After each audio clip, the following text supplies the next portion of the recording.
demain, le quart d'heure lyonnais, toute l'actualité chaque matin. Parce que Lyon demain se destine aujourd'hui, voici l'essentiel de l'actualité en ce mardi. Nous sommes le 1er décembre. On s'y attendrait, mais le préfet a pris un arrêté allongeant la période d'obligation du port du masque. La mesure est prolongée dans le Rhône jusqu'au 31 décembre. La France a enregistré hier 4005 nouveaux cas d'infection, 406 décès supplémentaires encore en 24 heures. L'entreprise Froid Labo est la seule en France à fournir des congélateurs capables de stocker les nouveaux vaccins contre le Covid-19.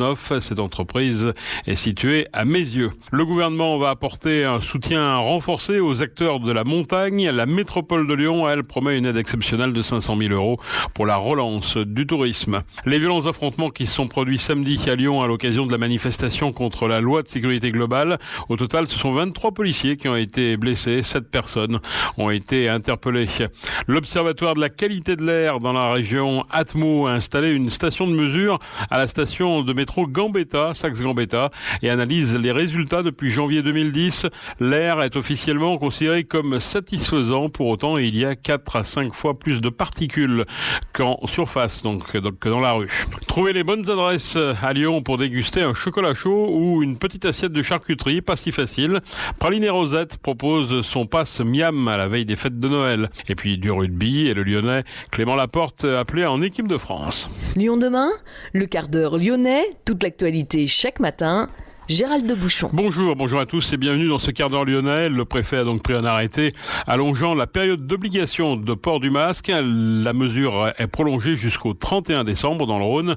Le préfet met en avant le fait que le nombre de personnes hospitalisées pour Covid-19 sur le département reste élevé. Les indicateurs de l'activité épidémique produits par l'Agence régionale de santé Auvergne-Rhône-Alpes montrent aussi une situation très dégradée dans le département. Depuis le 8 novembre, le masque est obligatoire pour toutes les personnes âgées de 11 ans ou plus se trouvant sur la voie publique ou dans un lieu ouvert au public, et ce dans l'ensemble du département du Rhône et de la métropole, de 6h à 2h, 24 heures sur 24 en ce qui concerne les communes de Lyon et Villeurbanne. Le masque n'est pas obligatoire, je vous le rappelle, pour les personnes handicapées munies d'un certificat médical justifiant de cette dérogation, également pour les personnes pratiquant une activité sportive de plein air et également pour les usagers des 2 roues.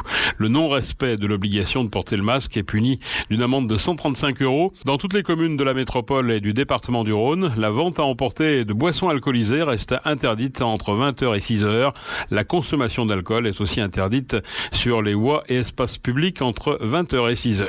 La France a enregistré 4005 nouveaux cas d'infection au Covid-19 ces dernières 24 heures, contre 9784 dimanche.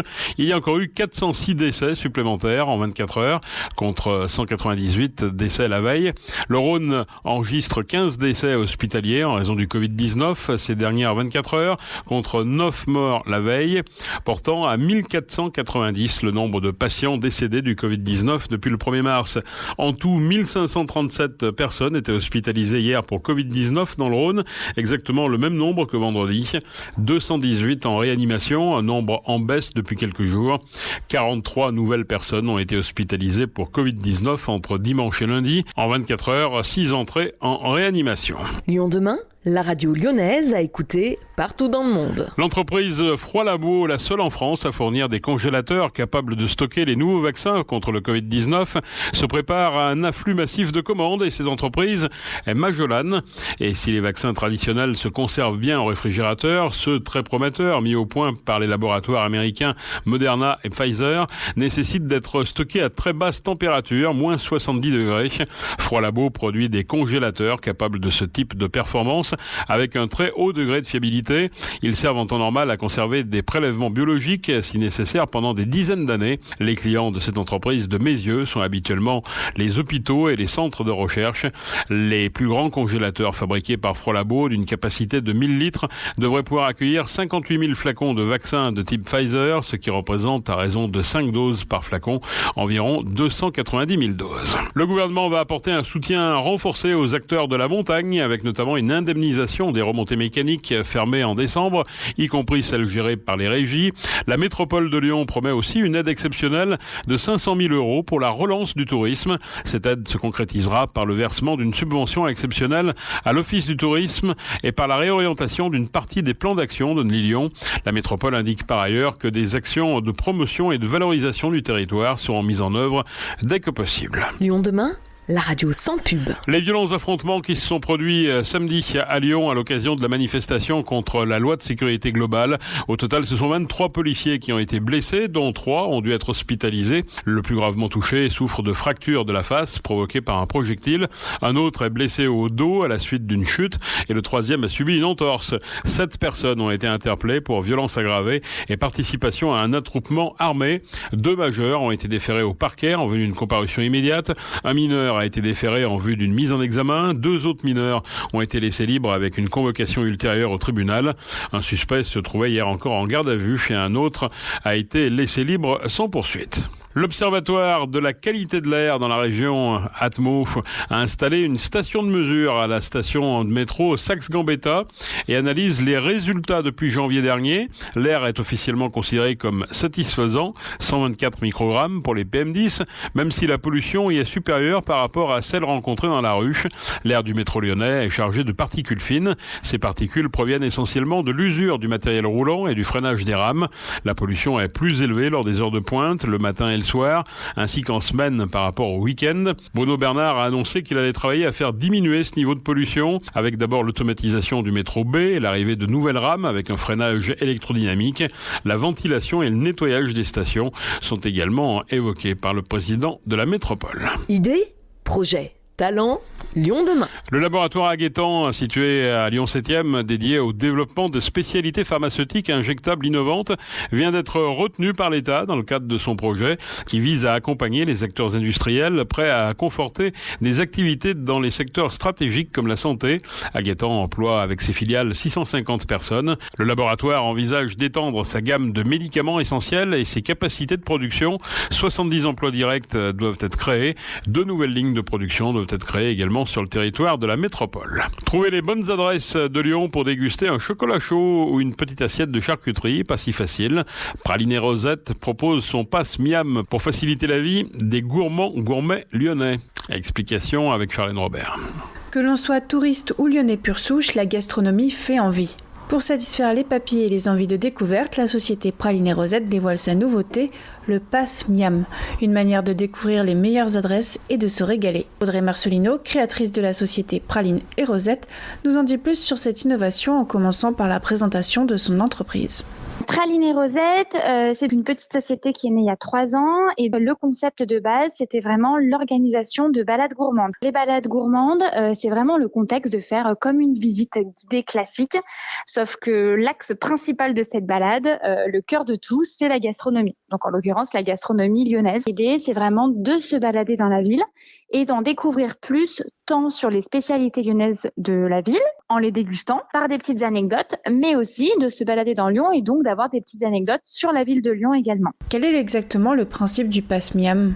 C'est vraiment l'idée d'avoir en quelque sorte une balade gourmande Praliné Rosette, mais en toute autonomie. Donc ça veut dire que dans ce cas-là, on n'a plus besoin de guide. C'est vraiment une petite balade entre guillemets qu'on peut faire seul, entre amis, en famille, quand on veut, du moment où évidemment les commerçants partenaires sont ouverts. Et l'idée, c'est que vous avez une sélection de 10 adresses sur la presqu'île lyonnaise. C'est vraiment entre Perrache et Terreau. Vous avez cette liste de 10 adresses avec des dégustations que j'ai vraiment pris soin de sélectionner. Pour moi, la sélection, c'est vraiment ce que je conseillerais à mes amis les plus proches quand on me demande la meilleure adresse pour prendre un petit goûter, la meilleure adresse d'un chocolat chaud, la meilleure adresse de toutes ces spécialités-là. J'ai vraiment essayé de trouver à chaque fois l'adresse, moi, qui me tentait personnellement le plus et en général, évidemment, qui est reconnue pour. Ensuite, c'est au client de faire son choix puisqu'il a 5 jetons. En fait, ces jetons, c'est un petit peu la monnaie d'échange pour justement récupérer ses dégustations. Sur 10 adresses que moi j'ai sélectionnées, le client ne en choisira que 5. Après, c'est à lui de voir en fonction du moment où il fait la dégustation et de ce qu'il a envie de manger, évidemment, de ses préférences alimentaires, s'il a des allergies, des intolérances ou des préférences. C'est vraiment à lui de faire la petite sélection. Pourquoi avoir décidé de créer ce concept ? C'est parce que, contrairement à ce qu'on pourrait penser, je rencontre beaucoup de Lyonnais ou de gens de la région dans mes balades gourmandes. C'est peu de fois des gens qui viennent des 4 coins du monde. C'est vraiment des gens qui sont du coin. Et en fait, on me demande toujours, les bonnes adresses à Lyon. Donc, quand moi je me balade systématiquement, quand je passe devant une adresse que j'aime beaucoup, je leur transmets. Je leur dis, si vous avez un jour envie de telle chose, allez ici par exemple. Et en fait, je me suis dit, ce serait bien de pouvoir aiguiller à nouveau autant les touristes que les Lyonnais sur les bonnes adresses de la ville. parce qu'on a beau être lyonnais, on ne connaît pas forcément les bonnes adresses parce que déjà ça change souvent, parce qu'il y a des nouveautés, parce que après ça aussi en fonction des goûts de chacun. Et du coup, c'était vraiment cette idée de pouvoir proposer mes petites adresses à moi, parce qu'en général, voilà, je sais que c'est des adresses qui, quand on les a testées, on y va et on y retourne. C'était vraiment de trouver ce côté-là. Et j'insiste sur le côté un petit peu gourmand, c'est que je voulais que ce soit de vraies dégustations. Donc au niveau des quantités, c'est vraiment généreux. Si vous faites les 5 dégustations dans la journée, vous êtes tranquille, vous avez clairement plus faim à la fin. C'est vraiment très copieux. Et l'avantage du pass, c'est qu'il est valable. Donc là, c'est la première édition, donc jusqu'au 31 décembre 2021. Donc soit vous utilisez tout parce que vous avez envie d'en profiter pleinement une journée, un week-end, soit vous pouvez vraiment vous faire plaisir. Voilà, en allant un jour en ville, hop, vous allez dans une adresse avec votre pass et puis vous y retournez un mois plus tard, ou voilà, à votre convenance après sur la fréquence. Pensez-vous continuer à proposer ce pass l'année suivante ? Alors on va voir ce que ça donne pour une première, on va dire. Là, j'ai vraiment décidé de lancer le pass en pré-vente. Ça, c'est sur Ulule via cette plateforme de crowdfunding.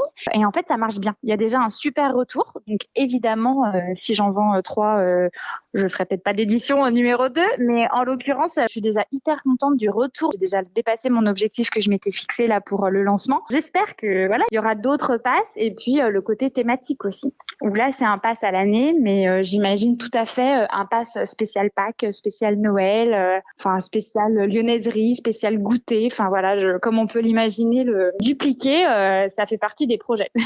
Pouvez-vous nous en dire plus sur les dégustations elles-mêmes ? C'est sucré-salé, c'est vraiment les deux. Il y a de tout. Il y a de la charcuterie, il y a, voilà, comme je dis toujours, le barquette des meilleures frites au monde. Elles ont été élues comme telles et c'est vraiment un délice. Il y a des éclairs qu'on peut trouver autant en sucré que salé. Il y a des cookies incroyables. Il y a des petites choses à emporter. Un sachet de bonbons à l'ancienne, une tablette de chocolat, mais voilà, tout de très bonne qualité. Un chocolat chaud à déguster sur place. Il y a vraiment beaucoup de choses. Quels sont les avantages finalement du pass Miam ? Il y a deux choses, c'est vraiment le côté sélection de bonnes adresses, c'est que j'espère qu'on pourra me faire confiance aveuglément, mais je suis très fière de la sélection et vraiment les commerçants qui sont dedans jouent le jeu et c'est vraiment très qualitatif au niveau des dégustations. Et la deuxième chose, c'est l'avantage du prix en fait, c'est que concrètement ce pass il est à 19,90 €, il est même un petit peu moins cher en ce moment en prévente donc sur Ulule et concrètement la valeur marchande des produits que vous allez déguster, si vous y allez sans le pass, ça vous reviendra plus cher. Il y a un vrai avantage de prix aussi. Voilà, ces 5 dégustations, globalement, elles reviennent jusqu'à 30% plus cher. L'avantage prix, c'était aussi quelque chose sur lequel j'ai beaucoup travaillé et où les commerçants ont fait un pas de leur côté pour qu'on puisse vraiment avoir un produit très attractif. C'était Audrey Marcelino, fondatrice de la société Praline et Rosette, qui nous a présenté sa nouveauté, le pass Miam. Pour vous le procurer, ça se passe sur Ulule sous le nom de Miam, le pass gourmand par Praline et Rosette. Merci Charlène, on termine par un mot de sport et du rugby. Le Lyonnais Clément Laporte appelé en équipe de France, 4 joueurs du Loup en équipe de France pour préparer la finale de l'Automne Champions Cup dimanche prochain à Twickenham. Baptiste Couillou sera le capitaine du 15 tricolore lors de la rencontre. Clément Laporte est le dernier Lyonnais à rejoindre le groupe. Kylian Girassi et Pierre-Louis Barassi sont les 2 autres Lyonnais retenus pour Marcoussis. C'est la fin de ce quart d'heure lyonnais. Merci de l'avoir suivi. On se retrouve demain, même heure, même antenne. En attendant, portez-vous bien et restez prudents.